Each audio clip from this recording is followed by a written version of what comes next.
एकाने असं का शायनिंगनी गाडी मारली, मलाच त्याने कट मारला.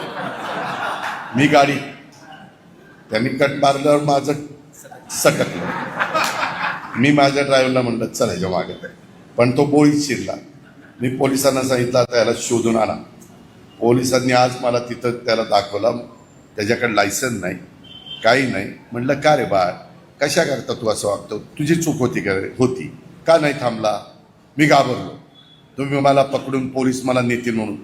ही जी काही पद्धत आहे, अजूनही काही मुलं बारामतीमध्ये कुठंतरी मोटरसायकल, कुठं ते काय ते सायलेन्सर मध्ये पोलिसांनी पकडलं.